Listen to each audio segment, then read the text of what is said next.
ओ भाई, क्या देख लिया मैंने।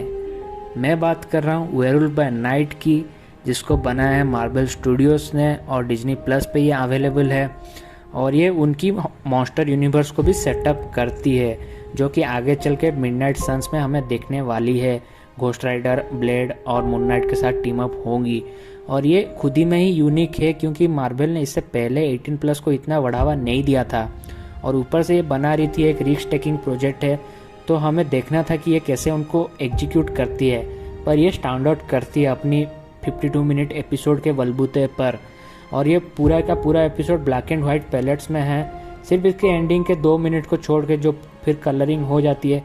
ऐसा क्यों है? मुझे लगता है कि ये जो एक्शंस दिए हैं, जो कि पूरा ब्लडी गोरी है, तो उसको शायद अंडरटेकिंग करने के लिए, ताकि चाइल्ड बच्चे इसे देख सकें, इसलिए उसको ब्लैक एंड वाइट पैलेट्स में पूरा कर दिया गया है। पर इसकी बिल्डिंग जो है वो ग्रांड दिखती है, ब्लैक एंड वाइट पैलेट्स होने के बावजूद भी वो लगती है कि कुछ बड़ा होने वाला है।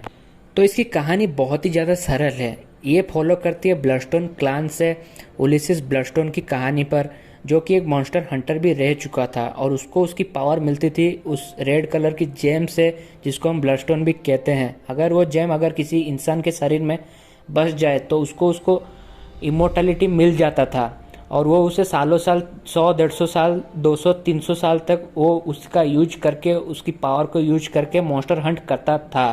पर जब उसका जेम निकल गया उसके शरीर में से, उसकी मोर्टलिटी वापस आ गई और उसकी मृत्यु हो गई।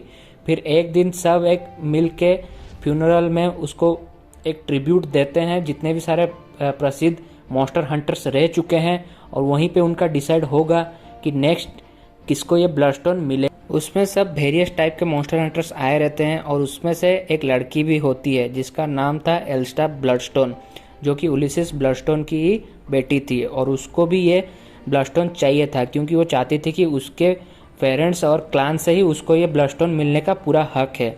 पर उसकी जो स्टेप मॉम थी मेरियूसा ब्लडस्टोन, वो कहती है कि इसका सिर्फ डिसाइडर एक मैच से होगा, कि 4-5 जन मॉन्स्टर हंटर्स को हम एक छोड़ देंगे एक भूल भुलैया टाइप की प्लेस में, और वहाँ पे एक मॉन्स्टर है, जो उस मॉन्स्टर को मारेगा तो उसको ही ये ब्लडस्टोन ही मिलेगा।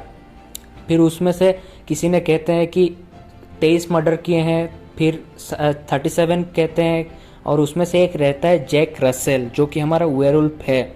इसकी कहानी पे फोकस ज़्यादा नहीं किया गया है, फिर भी मैं आपको बता दूं, कॉमिक्स के अकॉर्डिंग ये 18 साल का जब हो गया था, इसकी बर्थडे पे ये अचानक ही वेयरवुल्फ बन जाता है। तो उसको देख के सब डर जाते हैं और ये जंगल की तरफ भाग जाता है, क्योंकि उस दिन फुल मून नाइट भी था।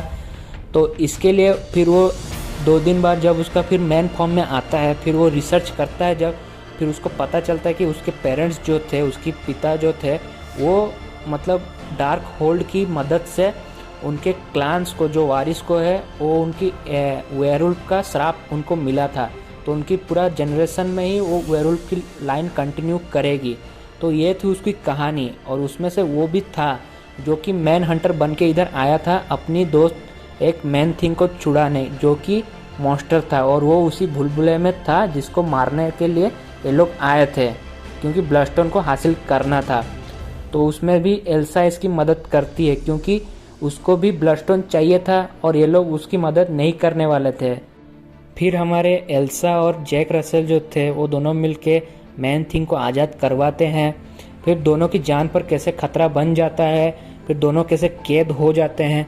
फिर एल्सा को जैक रसेल की असलियत के बारे में पता चलता है, और ये भी पता चलता है कि वो टूर्नामेंट जैक रसेल की असली फॉर्म को लाने के लिए वो लोग ने ऑर्गेनाइज किया था, क्योंकि उनको पता था कि उनमें से कोई एक वेयरवुल्फ है जो कि वो खुद इंसान बन के जो मॉन्स्टर हंटर्स को मार रहा है। तो उसके लिए उन्होंने ये ब्लडस्टोन का चारा फेंका था, और उनको पता भी चल गया, क्योंकि अगर कोई मॉन्स्टर होता है तो वो ब्लडस्टोन को नहीं छू पाएगा, अगर छुएगा तो वो उसे, उसकी एनर्जी उसको एक्सेप्ट नहीं करेगी।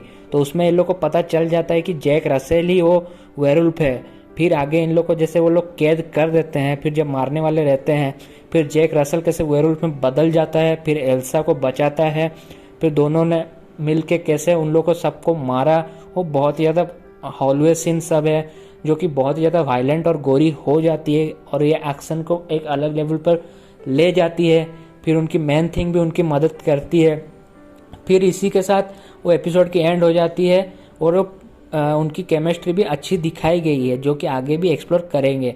हालांकि ये एक रिस्क टेकिंग एपिसोड था, बस उन्होंने ज़्यादा कुछ नहीं दिखाया, और भी ज़्यादा दिखाते तो अच्छा होता। कैसे एल्सा और जैक रसल के बीच में एक बॉन्डिंग बन गया था, दोनों के बीच में फीलिंग्स आ गई थी, और अपना जैक जो है वो एल्सा को नहीं मारना चाहता था, इसलिए उसने उसकी स्मेल सूंघ ली थी, ताकि अगर वो जब वो वेयरवुल्फ बन जाएगा वो उसकी एनर्जी को उसको एक्सेप्ट नहीं कर पाएगा, वो उसके इंसानिटी लेवल पर चला जाएगा, ताकि वो किसी को भी मार दे।